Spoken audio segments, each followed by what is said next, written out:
Pues vayan en sus Biblias. Hoy iniciamos la carta de Juan, las cartas de Juan. Juan, el apóstol Juan, el que caminó con Jesús, no Juan el Bautista, sino Juan el apóstol, caminó con Jesús por cerca de 3 años y medio, y él es autor de 5 de los libros del Nuevo Testamento. Uno obviamente es el Evangelio de Juan, que es diferente a los primeros 3, no narra desde una perspectiva más no judía, más gentil. Entonces es bien interesante el Evangelio de Juan. Y después él escribe 3 cartas que los tenemos casi al final de la Biblia. Si tú vas allá, primera, segunda y tercera de Juan, es lo que vamos a estar estudiando verso a verso por las próximas semanas. Y también es el autor del libro de Apocalipsis. Entonces es Juan, ¿no? Y vamos a leer los primeros 4 versos de este primer capítulo, 1 Juan capítulo 1, y leo de corrido los primeros 4 versos, oramos juntos y entonces nos metemos al texto, ¿va? Dice así: lo que era desde el principio, lo que hemos oído, lo que hemos visto con nuestros ojos, lo que hemos contemplado y palpado en nuestras manos, tocante al verbo de vida. Porque la vida fue manifestada y la hemos visto y testificamos y os anunciamos la vida eterna, la cual estaba con el Padre y se nos manifestó. Lo que hemos visto y oído, eso os anunciamos, para que también vosotros tengáis comunión con nosotros. Y nuestra comunión verdaderamente es con el Padre y con su Hijo Jesucristo. Estas cosas os escribimos para que vuestro gozo sea cumplido. Padre, gracias te damos en esta mañana por esta iglesia, por tu Espíritu Santo moviéndose en medio de nosotros, por tu bendita palabra, Señor, que alumbra nuestro entendimiento, alumbra nuestro caminar, Señor, y sabemos que toda la Escritura es importante, es útil para redarguir, Señor, para preparar, para instruir, a fin de que cada uno de los que estamos aquí, Señor, podamos traer gloria, honra y alabanza a tu nombre, Señor. Que tú puedas producir en nosotros fruto que sea agradable delante de tus ojos, Señor. Entonces yo no sé, mi Dios, tú sí sabes, tú que te estás paseando en medio de las filas, y aún desde antes de que llegáramos a este lugar, Señor, tú lo sabes todo, Dios. Te ruego que al cansado, al débil, Padre, puedas fortalecerlo y animarlo, que puedas sembrar vida, Dios, donde no la hay, que puedas sembrar vida, Señor, que tu gozo sea perfecto en medio de nosotros, Señor, sea cual sea la circunstancia que estemos viviendo, que tu gozo sea completo en nuestras vidas, Padre. Yo te ruego, mi Dios, que quites toda distracción, Señor, y todo pensamiento que venga en contra tuya, Señor. En el nombre de Cristo Jesús. Amén. Bueno, el autor Juan, la mayoría de ustedes creo que conocen mucho acerca de Juan. El apóstol Juan escribió estas cartas aproximadamente entre el año 85 y 90, por ahí de esas fechas datan los historiadores que escribió estas cartas. Entonces Juan todavía no está en Patmos, todavía no está en la isla llamada Patmos, está en Éfeso. Él fue uno de los pastores de la iglesia de Éfeso. Entonces él aún está allí en ese lugar, todavía no ha sido llevado prisionero a la isla de Patmos, donde posteriormente escribe el libro del Apocalipsis. Y es una carta estas cartas son un poco distintas al estilo literario que conocemos tanto en Pablo como en Pedro. No dice claramente quiénes son los destinatarios, por lo cual asumimos con total responsabilidad que es un mensaje para todas las iglesias, obviamente para la de Éfeso y para todas las iglesias que pudieran leer. Y tú y yo hoy estamos leyendo aquí la primera carta de Juan. Entonces nosotros, sin duda alguna, por ser palabra inspirada por el Espíritu Santo, podemos asumir que nosotros somos los destinatarios de esta carta de amor, ¿no?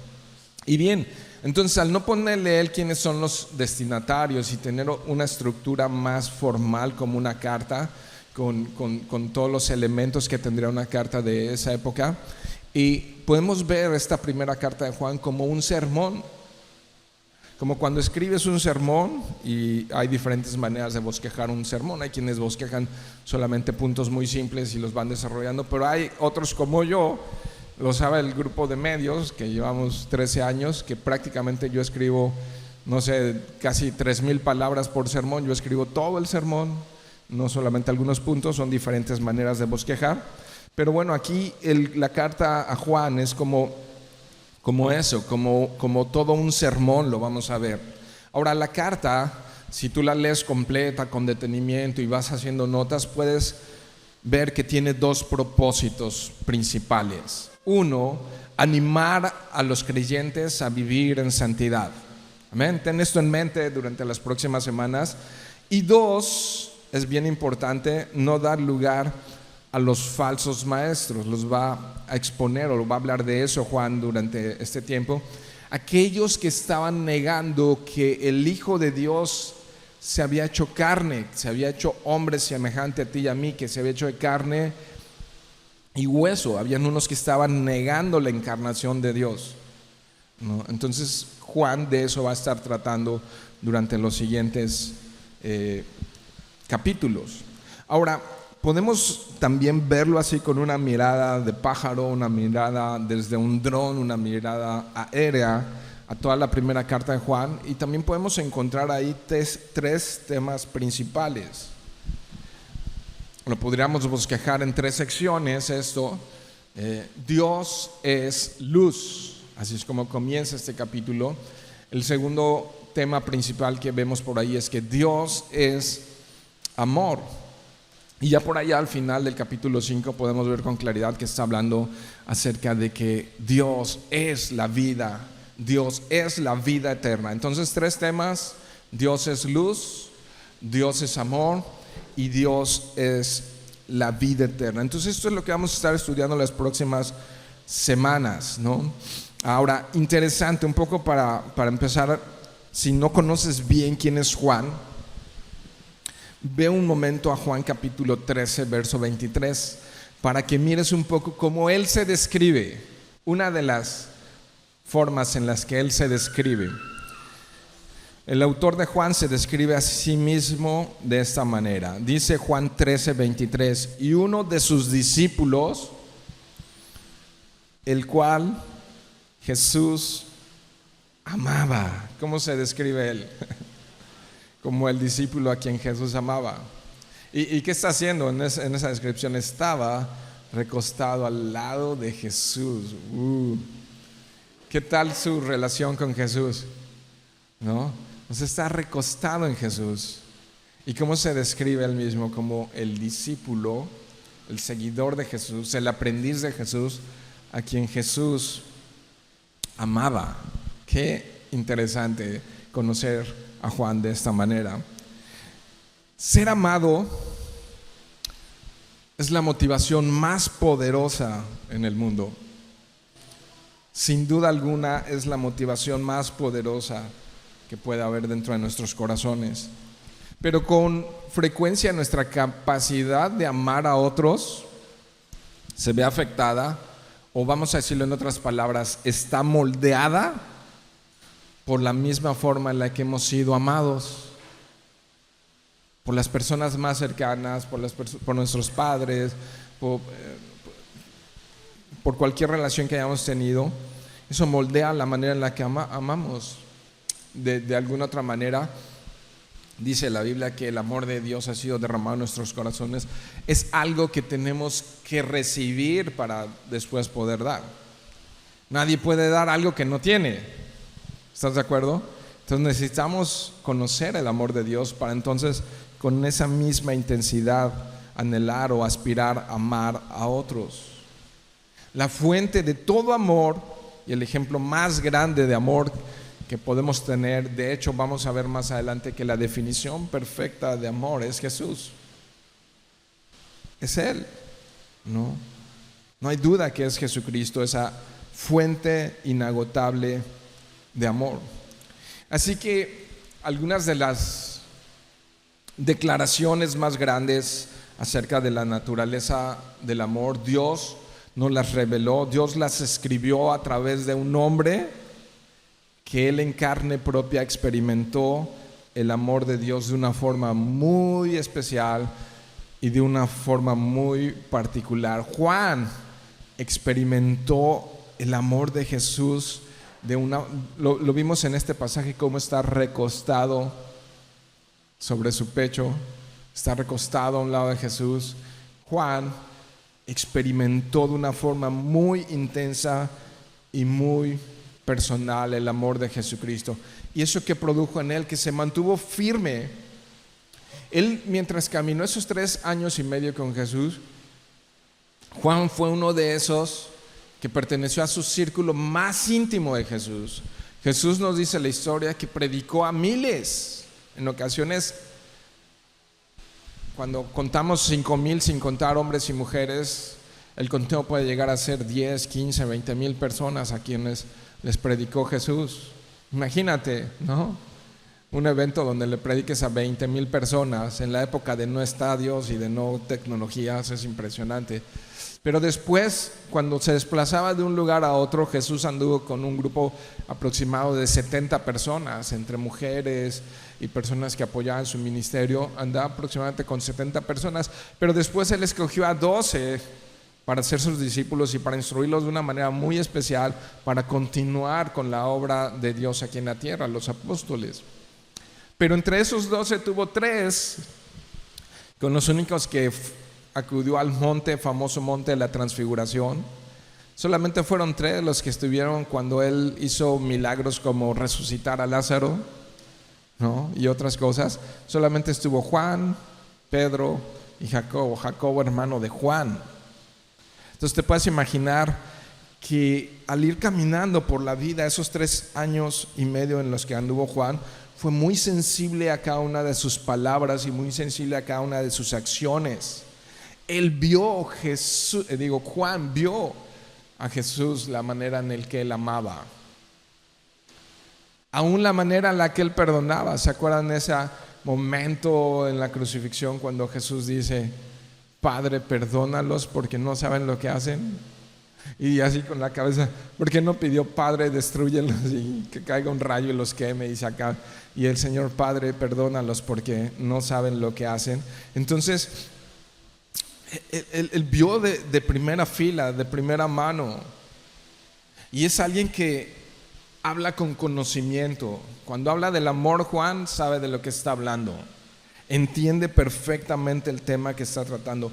En todos sus escritos, en los 5 libros que él escribió, podemos ver el énfasis que él hace acerca del amor. Ahora, vale aclarar aquí que, sobre todo aquí en la primera carta de Juan, cuando encontremos varias veces ese tema acerca del amor, nosotros en español tenemos prácticamente una palabra para entender el amor, que es amor.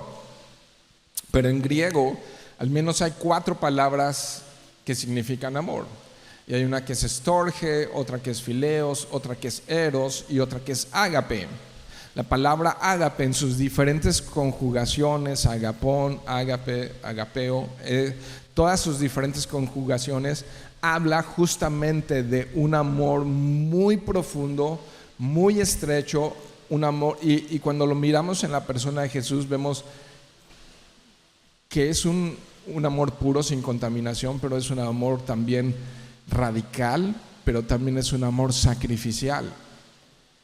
Y una mayor descripción de eso la puedes encontrar acerca de esa clase de amor en 1 Corintios capítulo 13, que no lo vamos a leer. Pero miren, unas horas antes de que Jesús fuera crucificado, tuvo conversaciones muy íntimas, muy personales con los 12. Ve un momento a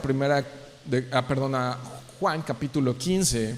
Ve por un momento Juan capítulo 15, solamente para que veamos cómo este tema del amor fluye en los textos de Juan. ¿Estás conmigo? ¿No te he perdido?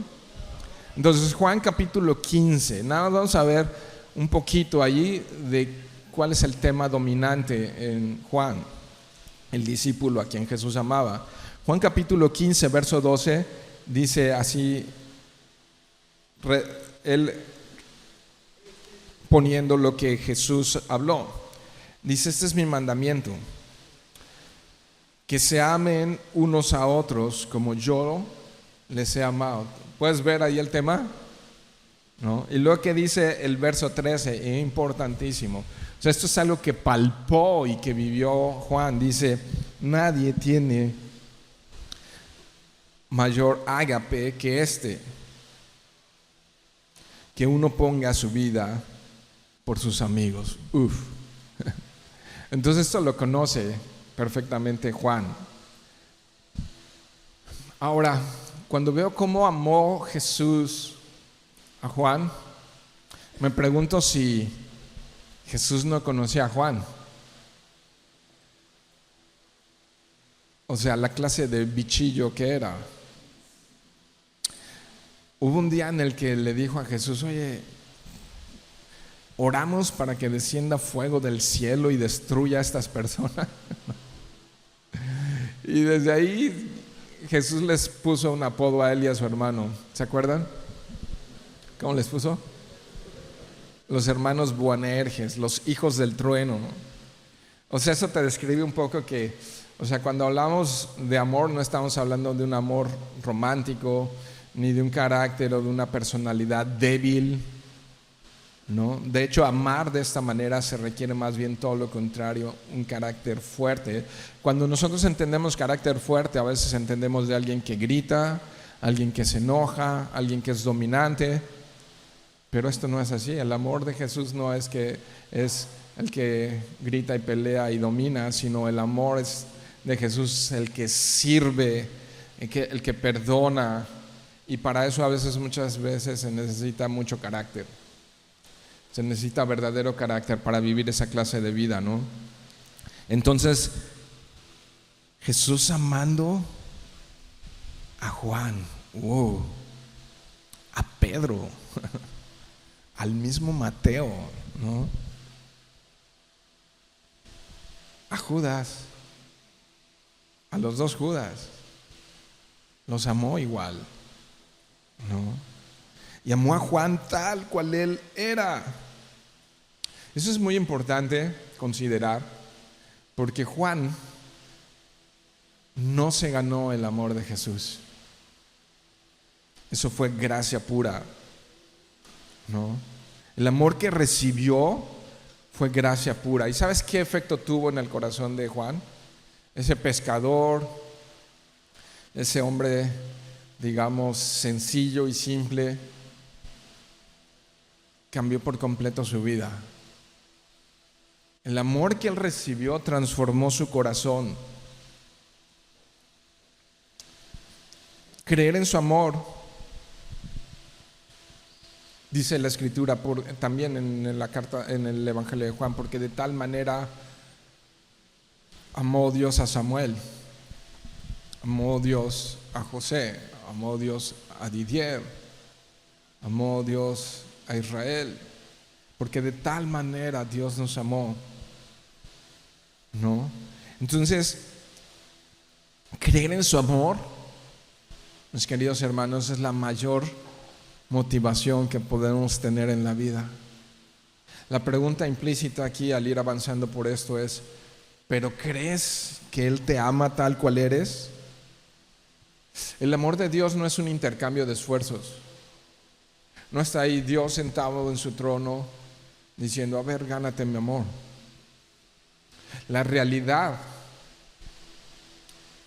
es que cuando Él estaba en la cruz sufriendo y recibiendo el pecado y recibiendo la paga y recibiendo la ira y tomando la copa de la ira, estaba amándonos y no dijo, ok, voy a esperar a que arregle primero su vida, su matrimonio, su esto, su el otro, y entonces cuando sea una buena persona voy a morir por él en la cruz. Pablo lo describe de esta manera: aun cuando estábamos en nuestros delitos y en nuestros pecados, aun estando así, Él nos amó. ¿Sabes? Tu pecado y el mío no le sorprende a Él en absolutamente nada. Pecador. Bueno, vamos a ver el próximo domingo si es que somos o no pecadores. No se pierdan la próxima semana. Pero dice mismo Juan que quien dice que no peca es un mentiroso. Y entonces quiere hacer a Dios mentiroso. Entonces Juan no tuvo que ganarse su amor. El amor de Dios es puro, es perfecto, no tiene ninguna contaminación. Pero ¿sabes algo? El amor de Dios es incondicional. La fidelidad de Dios es incondicional. Ahora, cuando ese amor es puesto en nuestros corazones, nos habilita a vivir una vida plena y abundante para poder amar a otros. Creo que la mayoría de nosotros, la mayoría de las personas, entiende que la vida no trata de las cosas que conseguimos, sino más bien de las relaciones que tenemos, ¿no? Hay personas que no tienen muchos logros académicos, que no tienen muchos logros materiales, y sin embargo están rodeadas de personas que aman y personas a las que aman. Entonces, eso no lo define las cosas que obtenemos en la vida, sino lo define más bien las relaciones que tenemos. Y Dios ha puesto en cada uno de nosotros esa necesidad. La necesidad número 1 es ser amados, pero también número 2, la necesidad de nosotros amar a otros. Así es que durante las próximas semanas vamos a estar viendo esto. Ahora vamos allá entonces al verso 1. Y entonces dice: lo que era desde el principio, lo que hemos oído, lo que hemos visto con nuestros ojos, lo que hemos contemplado y palparon nuestras manos tocante al verbo de vida, porque la vida fue manifestada y hemos visto y testificamos y os anunciamos que la vida eterna, la cual estaba con el Padre y se nos manifestó, lo que hemos oído y visto os anunciamos, para que también vosotros tengáis comunión con nosotros, y nuestra comunión verdaderamente es con el Padre y con el Hijo Jesucristo. Estas cosas os escribimos para que nuestro gozo sea cumplido. Juan lo que está diciendo aquí es: conocimos a aquel que es antes que todo la creación, que todo lo que podemos ver con nuestros ojos. O sea, lo que está diciendo aquí, en otras palabras, Juan, es: conocimos al Creador. Lo conocimos, nuestros ojos lo vieron, lo oímos, lo vimos, lo contemplamos, lo palpamos, lo tocamos, al Creador del universo. ¿Te imaginas qué experiencia haber caminado 3 años y medio con el Creador del universo? Y ese es Juan. Ahora, en su estilo y en su forma en la que él escribe, ve conmigo a Juan capítulo 1. Juan, ahora el Evangelio de Juan, para entender un poco más a qué se refiere con lo que era desde el principio. Vamos a ver cómo Juan usa este mismo lenguaje, está en sintonía con lo que, y nos va a dar una mejor explicación para interpretar este texto, a qué se refiere con el principio. Y así justo comienza Juan capítulo 1, verso 1. En el principio era el verbo. Y te fijaste que en la primera carta Juan dice el verbo de vida, y el logos, el verbo creador, el que dijo hágase la luz y la luz se hizo. Dice en el principio era el verbo y el verbo era con Dios. ¿Y qué dice claramente ahí? Y el verbo era Dios. Otra vez, por segunda vez, era en el principio con Dios. Entonces cuando está escribiendo la primera carta Juan, dice lo que era en el principio, antes de que todo esto fuera creado, ese que estaba antes de la creación y que no somos tú ni yo ni ninguno de nosotros, lo vimos, lo palpamos, lo tocamos, lo oímos, ¿no? ¿Qué más dice ahí en Juan? El verso 3 dice: todas las cosas por él fueron hechas. Él es el creador, y sin él nada de lo que ha sido hecho fue hecho. Mira, el verso 4 es importante ahí. En él estaba la vida, y la vida era la luz de los hombres. Si hay alguna esperanza, está en Cristo. Y si alguien es dador de vida, si hoy tú y yo podemos respirar, Hasta los ateos respiran gracias a Jesús. Hasta los más incrédulos les es prestado el oxígeno y el latir de su corazón, ¿no? Dios fue quien les prestó vida. Dios es el dador de vida, ¿no? Y entonces por eso es que Primera de Juan lo describe como el verbo de vida. El verbo de vida. Jesús sin duda alguna es el autor de la vida. Y luego dice ahí, me encanta el lenguaje que usa, dice la vida fue manifestada. ¿Te das cuenta? Está hablando de esto, de este principio importantísimo. Y entonces lo que está diciendo es Dios se hizo visible. ¿Te acuerdas que ahorita en la introducción dije que habían falsos maestros que estaban diciendo que el Mesías, que Jesús, que el Hijo de Dios no era de carne y hueso? Entonces algunos pensaban que era una especie como de fantasma, ¿no? Y muchos de los gnósticos, y hasta nuestros tiempos abundan los gnósticos, son personas que reconocen que no nos hicimos nosotros a nosotros mismos, que hay un poder creador, pero sé que ese poder creador o esa persona que creó todas las cosas es desconocida, no se puede conocer, así algo así como que nos creó y nos abandonó. Y aquí Juan está diciendo, esa es una tremenda herejía. El creador se encarnó, lo vimos, lo palpamos, lo tocamos. Nosotros fuimos testigos. Se nos manifestó, dice ahí, ¿no? Entonces, tiene grandes implicaciones para los falsos maestros que estaban pensando que Jesús había sido como un fantasma. Ahora, vamos a estar viendo mucho el Evangelio de Juan, así es que te animo a que no lo pierdas ahí. Si tienes un separador o listoncitos separadores, vamos a seguir viendo algunos versos ahí en Juan. Juan capítulo 5, verso 26. Mira esto, lo que está diciendo aquí.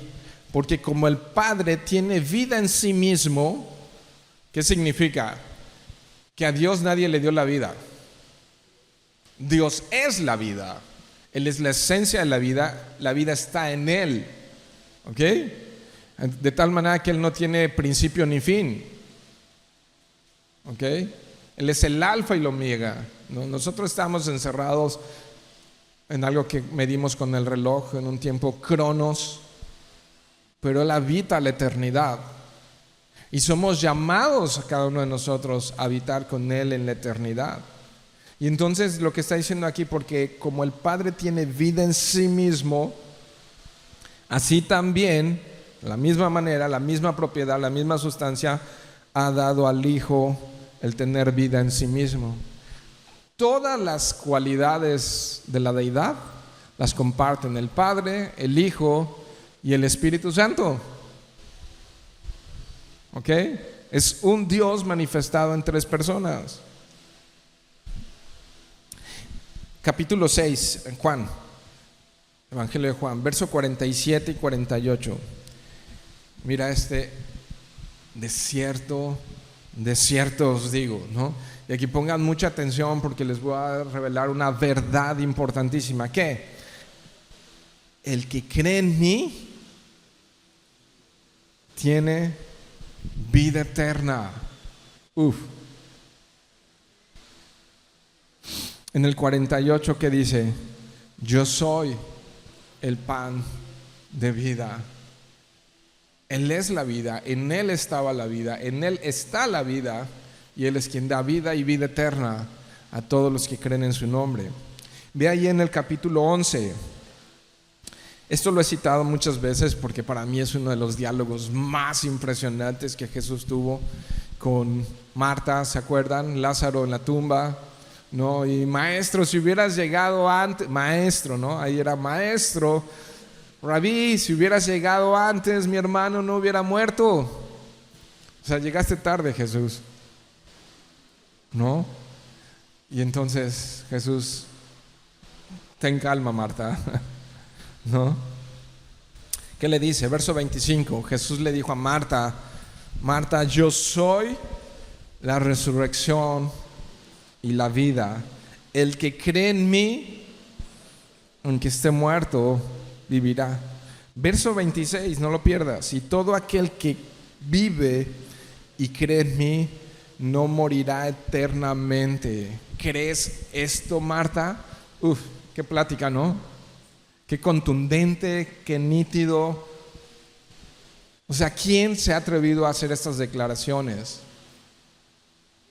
Yo soy la resurrección, levantarte de entre los muertos, y la vida. El que cree en mí, Marta, aunque esté muerto, vivirá. Y Juan, si regresas allá, está diciendo: nosotros somos testigos, nosotros testificamos.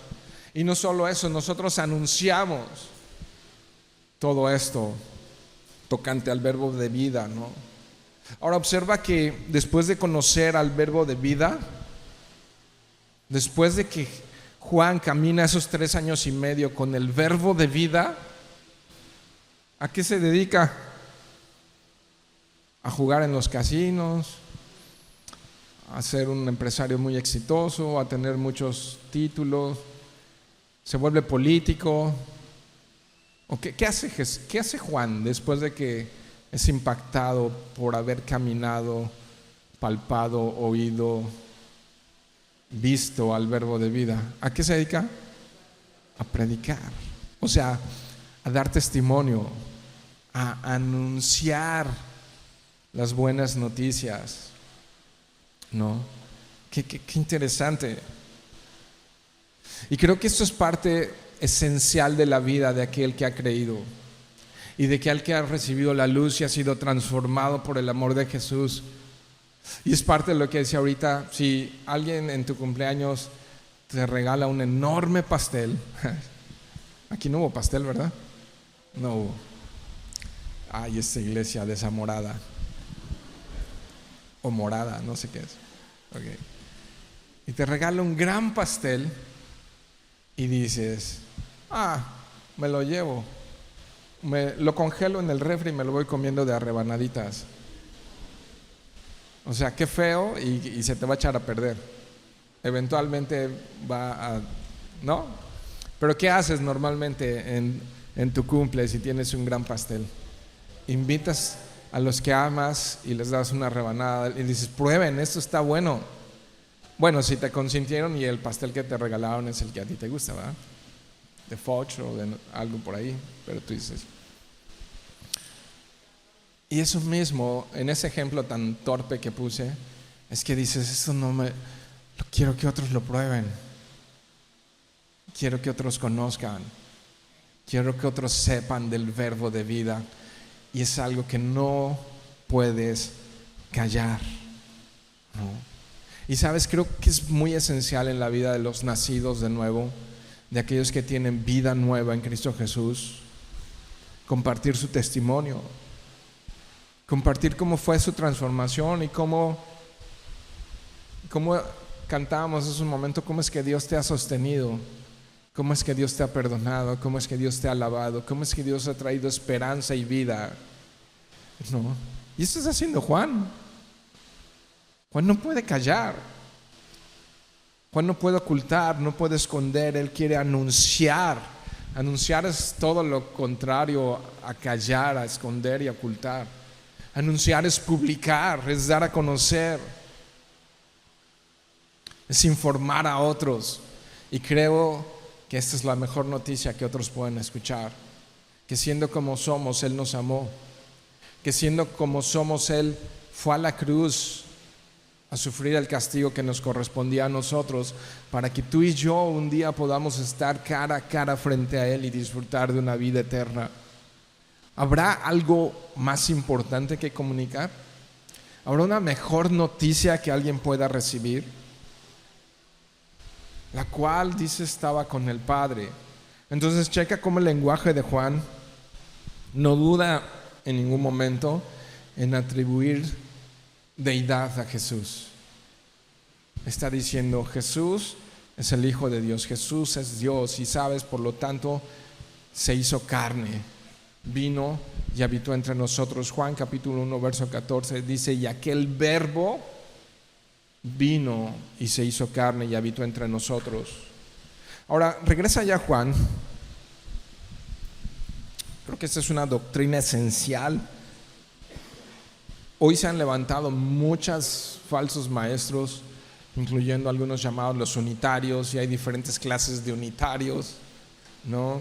Que no ven a la Trinidad por ningún lado en la Biblia, y ciertamente la palabra Trinidad no la vas a encontrar, pero la Trinidad la vas a encontrar por toda la Escritura, desde Génesis hasta Apocalipsis. Vamos a ver versos muy claros aquí en las cartas de Juan que expresan al Padre, al Hijo y al Espíritu Santo. Pero mira, Juan capítulo 10, verso 30. Para ti, para mí este lenguaje es, está bien, es ok. Pero para un judío estas declaraciones le podían causar la vida, lo podrían apedrear hasta la muerte por hacer estas declaraciones. ¿Cuál declaración? Juan capítulo 10, verso 30. Imagínate cómo se hace semejante ahí. Dice, yo y el Padre que uno somos. Capítulo 17, verso 22. Dice, en esta oración, dice, la gloria que me diste, es una de las mejores oraciones que Jesús hizo por sus discípulos. Juan 17, en el verso 22 dice, la gloria que me diste, o sea, Jesús tiene la gloria del Padre, yo les he dado para que sean uno, así como nosotros, ¿qué? Somos uno. Y entonces ahí la adopción y todo. Y luego, capítulo 14, ve por un momento, ve estas declaraciones, las incluí porque no puedes no recordarlas en un momento en el que estamos hablando de que Jesús es Dios. Verso 6, 14, 6, ¿estás ahí? Retroceder un poco del 17, 14, 6 dice, Jesús les dijo, ve qué declaraciones, yo soy el camino, la verdad y la vida. Él es la vida, vuelves a verlo allí. Nadie viene al Padre si no es por mí. Hay muchos caminos. Mahoma, Buda, ¿quién más? La lista que quieras, haz tu propia lista. No, es contundente el mensaje de Jesús, es contundente. ¿Qué más dice ahí? Dice el verso 7, y si me conoces, o sea, esta palabra conocer es si saben quién soy, si hay una relación, conocer, también a mi Padre conocerán, y desde ahora le conocen y le han visto. Y así los 12, ¿al Padre? ¿No? Felipe dijo, Señor, muéstranos al Padre y nos basta. O sea, si tienes esa relación con el Padre, pues déjanos verlo y te creemos. Jesús le dijo, tanto tiempo hace que estoy con ustedes y no me han conocido, Felipe.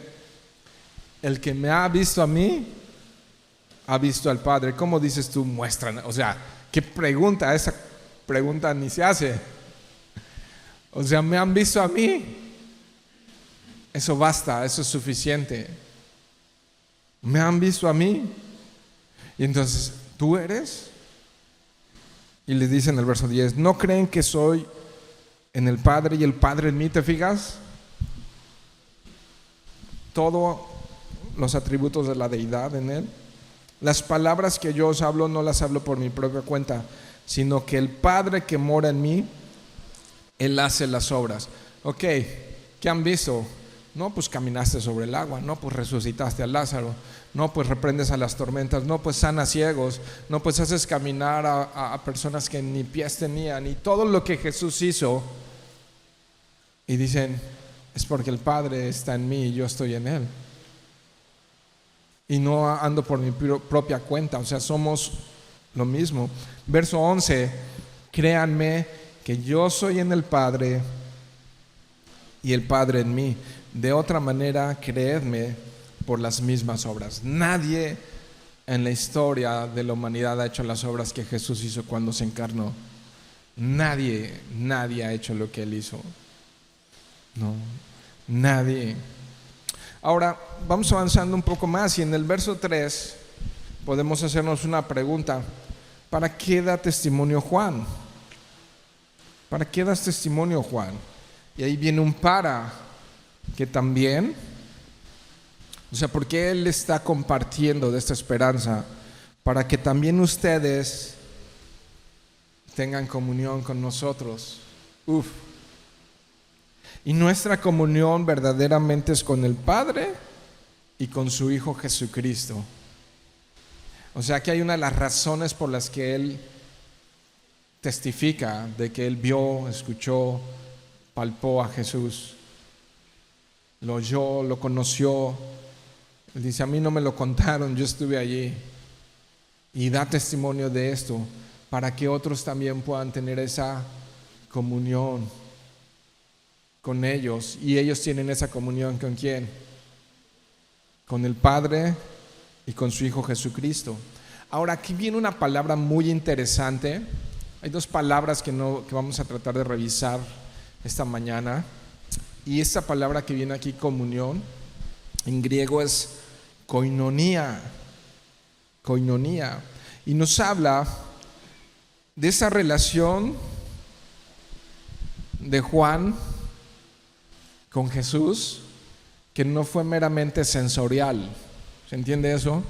No nada más a través de la vista, del tacto y de los oídos, sino que la relación que Juan tuvo con Jesús fue en la mente y en el corazón. Fue en estrecha intimidad, tuvo una comunión. Juan tuvo, ya lo vimos ahí, aquel a que Jesús amaba y recostado en su pecho. Juan tuvo una verdadera comunión con Jesús. Ahora, esa palabra koinonia es muy interesante porque es una palabra ampliamente adoptada por los cristianos. Hay palabras que en la época de Jesús, en la época que fue escrita la Biblia, en griego, hay palabras que pertenecían al griego antiguo. Eso quiere decir que se usaban muy poco y que no eran parte del lenguaje común. Y que cuando surge la iglesia, surge el cristianismo, muchas de esas palabras griegas son acuñadas, son atesoradas, son rescatadas, cobran otra dimensión entre los cristianos. La palabra koinonia es una de esas palabras que fue adoptada por los cristianos. Es bien interesante porque describe una de las relaciones más importantes que podemos tener en la vida. ¿Te acuerdas que al principio dije que la vida no se trata de los bienes que acumulamos, sino de las relaciones que creamos a través de nuestro peregrinar? La relación más importante que podemos tener es con el Padre, con el Hijo y con el Espíritu Santo, sin duda alguna. Pero esa relación con Dios y con su Hijo nos debe llevar también, como dice aquí Juan, a tener comunión con nosotros, a tener comunión con la iglesia. A mí me gusta mucho cómo revisé todas las versiones en español. Bueno, deben de saber que hay miles de traducciones de la Biblia, miles, el libro más leído, el libro con más traducciones, el libro más estudiado, y hay miles de traducciones a diferentes lenguas e idiomas. En español por lo menos hay unas 30 diferentes traducciones, ¿no? Y todas las que revisé tenían la palabra comunión. Pero luego me fui a la versión en inglés, a la King James, que algunos quizá conozcan, y me gusta la traducción en inglés que dice fellowship, ¿no? La palabra fellowship nos habla de un compañerismo. Esta palabra koinonia nos habla de un sentido de pertenencia, de alguien que pertenece a un grupo y va construyendo una identidad basada en una relación real, una relación profunda. Importante, esta palabra koinonia no habla de una relación superficial, ni con Dios, ni con su iglesia. No es, escucha esto, no es sociabilizar. O sea, muchos sociabilizamos en redes, ¿no? Yo tengo como Menos 4,000 y tantos amigos en Facebook, 4,800, algo así. Y luego de seguidores, dice ahí que tengo más que amigos, tengo como 5,200. Y si conozco a 10 o a 20, creo que ya me pasé. Y si me relaciono con 3 o 4 durante la semana, creo que es exagerado. Con mi esposa es mi mejor amiga aquí en la tierra. Y te animo a que también lo sea tu esposo, tu esposa, si estás casado, ¿no? Y entonces habla de una relación que no es sociabilizar, no es el club de Toby. ¿Cuántos vieron el club de Toby? ¿No? Hoy algunos sí lo vieron. Qué miedo. Ok. Es conocer en intimidad. Es saber quién es. Es reír con Él. Es llorar con Él. Es caminar con Él. Es conocer su debilidad. Es conocer sus fortalezas. Es saber por qué orar. ¿No? ¿Cuántos saben que la iglesia no es un club de perfectos? Jesús dijo que no vino a los sanos, sino a los enfermos. Y me temo que si vienes a Calvary Norte vas a encontrar una familia disfuncional. Somos una familia disfuncional, cada uno de nosotros, con nuestras propias batallas, con nuestros propios retos, nuestras propias necesidades, nuestras propias caídas, pero que el amor del Padre está aquí entre nosotros y nos guía día a día. Pero la pregunta aquí es cómo está nuestra comunión con otros y cómo está nuestra comunión. Él usa la palabra, si observaste ahí, verdaderamente, ¿no? Y en la familia de Cristo tenemos algo en común. Tenemos muchas diferencias, pero tenemos algo en común: al Padre y al Hijo. Tenemos algo en común, la vida de Dios operando en nosotros. Y por eso es que nos juntamos. Y por eso es que nos reunimos. Koinonía es la acción de compartir tu vida con un amigo íntimo o con un grupo de amigos íntimos. Koinonía, sin duda alguna, lleva una relación de familia. Y hablando en los términos que debemos de hablar espirituales, la familia es una familia espiritual. Y la familia espiritual, no tengo la menor duda que es esencial para la vida del verdadero creyente. No habla solamente de recibir, habla también de dar, ¿no? De cómo estamos participando o contribuyendo en la vida de otros, ¿no? Cómo estamos siendo usados por Dios para bendecir a otras personas. Habla de cargar, de llevar las cargas de otros. Habla de soportarnos. Habla de cuidarnos. Habla de edificarnos. Habla de llorar. Habla de reír. Habla de festejar. Si tú estás logrando salir de la universidad y te titulas, nos vamos a gozar muchísimo contigo. Pero si estás de luto, si tienes una pérdida o estás en una enfermedad, nos va a contristar y nos va a doler. No solamente festejamos, también lloramos juntos. Habla de cuidarnos, habla de animarnos, habla de servirnos, habla de perdonarnos. Si tú vas a través del Nuevo Testamento y puedes hacer una lista de las virtudes cristianas, ¿qué es eso de las virtudes cristianas? De las características que tienen los cristianos, ¿qué refleja que soy un verdadero creyente?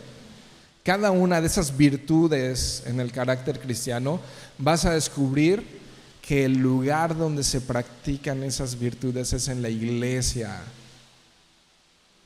Cuando están hablando a Éfeso, a Corinto, a los romanos y a otros, está hablando a la iglesia y de cómo sopórtense unos a otros. ¿Dónde se practica eso? En el entorno de la iglesia. Allá afuera pues podemos tener muchos intereses, ¿no? Con el jefe, con los amigos en el trabajo, en la escuela, etcétera. Pero estas virtudes cristianas de las que está hablando la Escritura, la mayoría de ellas, la paciencia, la bondad, la gracia, la misericordia, el primer terreno donde se tienen que practicar es entre nosotros como iglesia. El servicio, el amor. Hechos 2:44 creo que es parte de ver una iglesia que está naciendo, una iglesia poderosa. Hechos 2:44 me dice: todos los que habían creído, lo voy a parafrasear, versión Yoshimeiska, tenían koinonía. ¿Puedes verlo? Todos, no, los que no habían creído, pues a lo mejor eran visitantes, o a lo mejor eran simpatizantes de Cristo, pero no pertenecían a una familia cristiana. Y podemos ser ¿cómo dije? Simpatizantes o visitantes de la iglesia por toda una vida. Toda una vida nos la podemos pasar siendo visitantes de una iglesia. Pero mira, esa iglesia poderosa dice: todos los que habían creído tenían koinonía y tenían en común todas las cosas, ¿no? Comparten recursos, pero también comparten responsabilidades.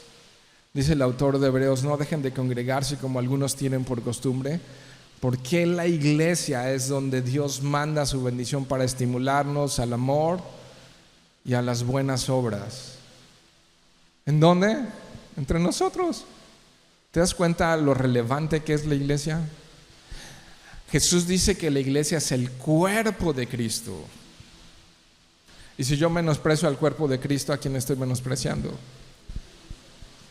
Tácitamente a Cristo mismo.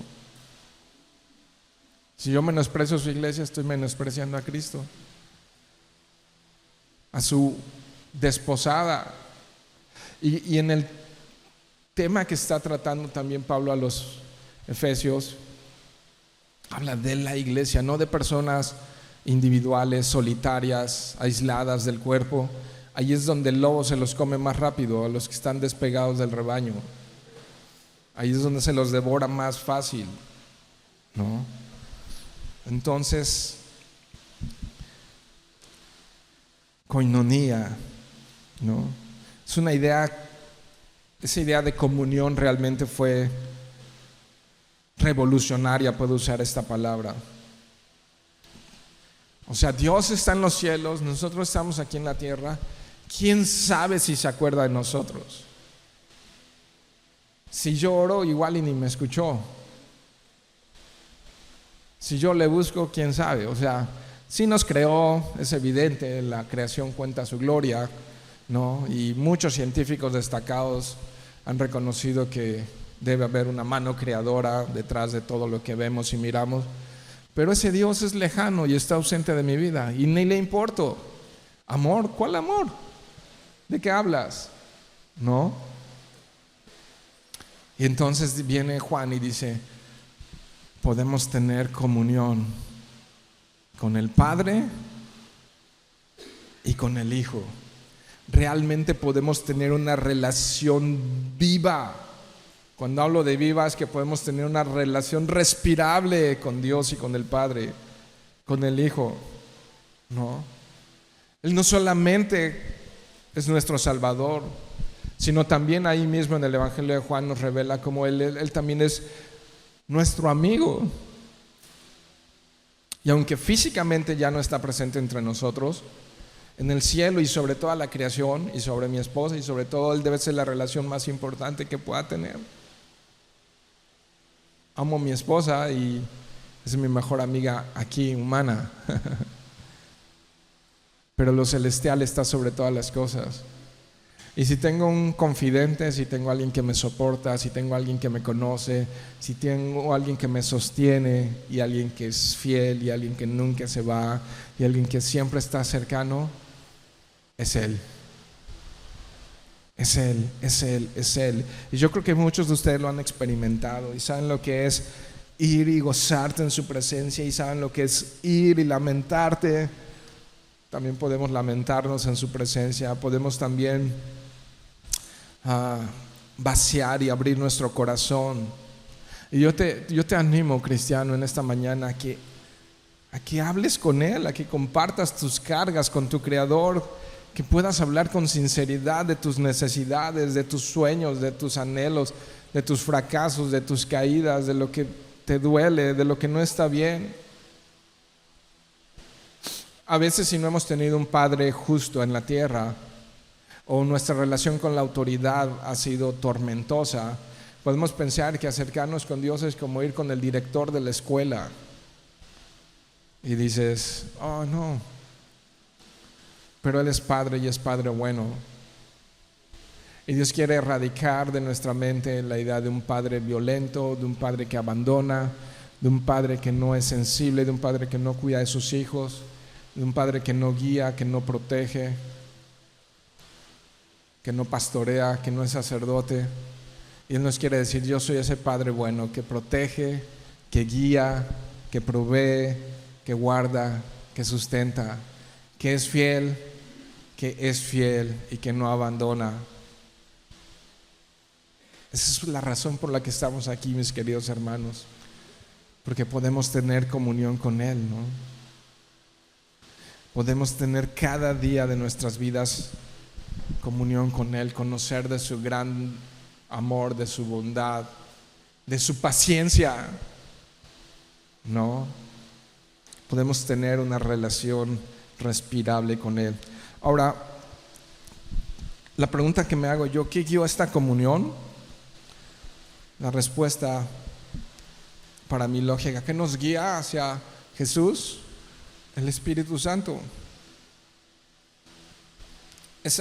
Aunque Él lo vio y a través de los sensoriales que pudo conocerle, su relación con Él, su comunión con Él, con Jesús, no fue material, no fue creada por lo material, sino por la obra del Espíritu Santo. Y es a través de la obra del Espíritu Santo que podemos tener una comunión real, como la tuvieron los apóstoles. Cuando nuestra comunión con el Padre y con el Hijo no sea una relación como cuando vamos a ver al director de la escuela o al jefe en el trabajo, se va a volver algo que anhelamos, algo disfrutable. Y aún tener relación con otros cristianos va a ser algo deleitoso. Vas a desear compartir tu vida verdaderamente, sinceramente con otros y con Él. El resultado, que es el último verso que tenemos ahí, es el resultado. ¿Para qué escribió esto Juan? Verso 4. Qué importante, ¿no? Para que vuestro gozo sea cumplido. Aquí hay otra palabra. Tenemos dos palabras hoy. La segunda palabra que también fue acuñada por los cristianos es gozo. Que vuestro gozo sea cumplido. La palabra cumplido también es importante. Ahí la encuentras un montón de veces en la Biblia. Gozo cumplido. Y yo dije, ¿cómo que se cumplió el gozo? ¿O qué? Es gozo pleno. Es como tanque lleno. La totalidad, gozo en su totalidad. Ok, si lo viéramos meramente como etimológicamente diríamos que gozo podría tener un sinónimo que es felicidad. Pero como esa palabra, estoy haciendo una aclaración, que fue rescatada por los cristianos del primer siglo, esa palabra gozo no está basada en las circunstancias que nos pueden dar felicidad temporal. Ese gozo lo determina Dios, no las circunstancias. Así que no es un símbolo de felicidad, es Dios la fuente de gozo. Y aquí sí podría usar como un sinónimo, es sinónimo de alegría que produce, de satisfacción que produce el Espíritu Santo en nuestras vidas. De hecho, algunos de ustedes deben de recordar lo que dice Gálatas acerca de el fruto del Espíritu. El fruto del Espíritu es amor, y luego ¿qué sigue? Gozo, ¿no? El fruto del Espíritu es el gozo. Y eso es importante porque aún en medio de la incertidumbre, en medio de la enfermedad, en medio de la necesidad, en medio de la persecución, en medio de las pruebas, en medio del cansancio, como no es algo que producen las circunstancias, sino es algo que produce Dios. ¿Ven la diferencia entre felicidad lo produce esto y el gozo lo produce Él? La fuente es distinta, completamente distinta. Entonces, si el gozo en nuestras vidas lo produce el Espíritu Santo, es algo que nos puede sostener en medio de la dificultad. Y muchos de nosotros hemos oído tremendos testimonios que en medio de las situaciones más difíciles, este gozo producto del Espíritu Santo lo sostuvo. Así que puedo decir categóricamente que el gozo es algo sobrenatural. El gozo es algo sobrenatural que ocurre en nuestras vidas. Juan capítulo 15, verso 11, es esta misma conversación. Y dice Jesús: estas cosas les he hablado para que mi gozo, no es el gozo del mundo, mi gozo esté en ustedes. Y vuelve a usar aquí la misma expresión: y vuestro gozo sea pleno, completo, sin faltarle nada. ¿Lo puedes ver ahí? Gozo cumplido. Así es que si no andas con mucho gozo en estos días, podrías preguntarte cómo está. Todo está aquí implícito en lo que estamos estudiando esta mañana. ¿Cómo está tu comunión con Él? Y por qué no, también cómo está tu comunión con tus hermanos, ¿no? Para que vuestro gozo sea cumplido. En el 16:22 dice: también vosotros ahora tenéis tristeza. Estaban tristes porque Jesús anunció que se iba. Pero os volveré a ver y se gozará vuestro corazón. Y va a llegar un punto donde nadie les quitará el gozo. O sea que el gozo se puede perder. Sí, el gozo puede ser algo muy frágil, porque ciertamente el gozo tiene que ver con nuestras emociones. Sigo leyendo el verso 23 y 24. En aquel día no me preguntaréis nada. De cierto os digo que todo cuando pidiereis al Padre en mi nombre, Él os dará. Verso 24: hasta ahora nada habéis pedido en mi nombre. Pidan y recibirán, para que vuestro gozo sea pleno. Gozo cumplido, satisfechos en plenitud. No he podido lograr pagar la renta de este mes y puedes tener gozo. Estoy pasando por una enfermedad difícil y compleja, puedes tener gozo. Estoy teniendo problemas con mi matrimonio, problemas con mis hijos, puedes tener gozo. ¿Te das cuenta? Porque el gozo no proviene de esto, sino proviene de quién es Él. Gozo cumplido. Juan 17:13 dice: pero ahora voy a ti y hablo en el mundo, para que tengan mi gozo cumplido en sí mismos. Mi gozo cumplido en sí mismos. Entonces esto es parte del fruto del Espíritu Santo. Dice el libro de Hechos en el capítulo 3, en el verso 52: y los discípulos, ¿cómo estaban? Míralo ahí, si está en la pantalla, es importante que lo veas. Si no lo encontraste, no hay ni pantalla ni acá, se nos durmieron allá. Buenos días, buenas noches. Ok, si lo encontraste, Hechos capítulo 13, verso 52 dice: y los discípulos estaban llenos de gozo. ¿Y de qué? Y del Espíritu Santo. ¿Te das cuenta la llenura del Espíritu Santo que produce? Gozo. Romanos 15:13: y el Dios de esperanza os llene de todo gozo y paz en el creer, para que abundéis en esperanza por el poder del Espíritu Santo. Un montón de veces se repite esta palabra gozo. Casi 70 veces se repite en el Nuevo Testamento. Y el número es aproximado en el Antiguo Testamento, como unas 60 veces en el Antiguo Testamento, ¿no? Finalmente, y quiero cerrar con esto, sí hay que decir y recordar que el gozo en los creyentes es algo frágil y es algo que se puede perder. Y muchas veces la razón por la que se pierde el gozo es por el pecado permitido en nuestras vidas, por la dureza del corazón, que no podemos tener comunión unos con otros, comunión con el Padre y con el Espíritu Santo, y andamos navegando en una superficialidad terrible. El gozo se puede romper fácilmente. Romanos capítulo 14 dice en el verso 16 y 17: no sea pues vituperado vuestro bien, porque el reino de Dios no es comida ni bebida, sino justicia, paz y gozo en el Espíritu Santo. Entonces el producto de caminar con Dios es justicia, paz y gozo, y el producto de ser insensibles a la relación con Dios es que vuestro bien sea vituperado.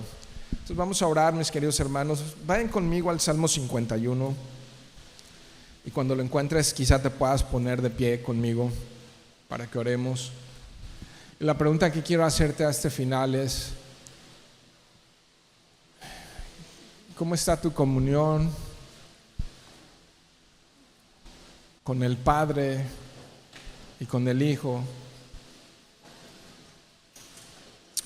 Porque de esa pregunta puede derivar la siguiente: ¿cómo está tu gozo? ¿Y los que te rodean pueden palpar ese gozo en tu vida? No. Y si tú has perdido tu gozo, querido hermano, vuelve a la comunión con Dios. Examina tu corazón y vuelve a la comunión con tus hermanos. Si ha habido algún pecado que ha estado estorbando en tu vida tener comunión con Dios y con la iglesia, creo que hoy es un buen tiempo en el que puedas renunciar a toda obra de pecado en tu vida. No endurezcas tu corazón. Hoy estamos aquí, mañana quién sabe. Y si quieres, si hoy oíste y dices, no sé de qué están hablando, hoy puede ser el día en el que puedas experimentar ese gozo en tu vida. Rinde tu vida a Dios, quien quiera que seas. Rinde tu vida a Él, rinde tu vida a Cristo. Y entonces este gozo sobrenatural del que estábamos hablando se va a instaurar en tu corazón.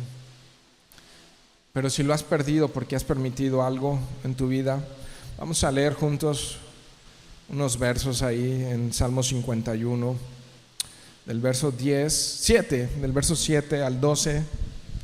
Lo podemos leer todo juntos. Nada más vamos tratando de sonar bonito, ¿ok? En armonía. Vamos, venga. Purifícame con hisopo y seré limpio. Lávame y seré más blanco que la nieve. Hazme oír gozo y alegría, y se recrearán los huesos que has abatido. Esconde tu rostro de mis pecados y borra todas mis maldades. Crea en mí, oh Dios, un corazón limpio, y renueva un espíritu recto dentro de mí. No me eches de delante de ti, y no quites de mí tu Santo Espíritu. El 12, vuélveme el gozo de tu salvación, y espíritu noble me sustente. Padre bueno, aquí estamos hoy delante de ti, Señor. Tú nos conoces nuestro corazón, conoces nuestras debilidades, conoces nuestras fortalezas, Señor. Y podemos perder muchas cosas en esta vida, pero perder la relación contigo, con tu Espíritu, Señor. Perder el gozo que trae tu salvación. Y quizá tengamos, como dice Apocalipsis, que volver las primeras obras, volver a nuestro primer amor, Señor, a deleitar nuestras almas en tu grandeza, en quién eres tú, Señor. Y Padre, si la apatía, si el pecado, si la falta de oración, si nos hemos embriagado del mundo y de todo lo que hay allá afuera, Señor, ha enturbiado, ha contaminado nuestro corazón, Señor, y no hemos tenido esa verdadera comunión contigo, Señor, hoy decimos, perdónanos. Si eres tú, dile a Dios allí, perdóname, Dios. Perdóname, Señor. Y si estás allí también y tú nunca habías oído hablar de este gozo que produce esa comunión con Jesús, quizá hoy sea el día en el que puedas decirle, Señor, perdóname de todo mi pecado y yo creo que tú eres el verbo de vida. ¿Sabes? Si tú le dices, perdóname y yo creo que tú eres el verbo de vida, Él va a enviar su Espíritu Santo dentro de ti. Y dice la Escritura que vas a nacer, vas a renacer, pero a una nueva vida espiritual. Él te va a sellar y Él va a poner su vida dentro de ti. Entonces, quizás puedas comenzar por ahí, por decirle, Dios, creo en ti, Señor, y creo que tú viniste a salvar a los pecadores, de los cuales yo soy uno, Señor. Y creo que tú me amas tal cual soy, incondicionalmente, Señor. Y deseas llevar mi vida más y más a ti, Señor. Y el resto, Señor, ayúdanos a tener comunión contigo, Señor. Que tu Espíritu Santo nos guíe, Señor, hacia ti, Señor, y tú puedas ser más deseable, más que todas las cosas, Dios. Padre nuestro, queremos experimentar esa comunión verdadera contigo, Señor, y también con tu iglesia, Señor, que es tu cuerpo, Señor. Comunión contigo, Señor, y comunión con otros, Señor, unidos por tu amor. Tú eres esa luz, tú eres ese verbo de vida, Señor, que vino a este mundo. Tú eres la vida eterna, tú eres el amor, Señor. Gracias, Señor, por tu palabra. Gracias por tu iglesia. Gracias por tu Espíritu Santo. En el nombre de Jesús. Amén.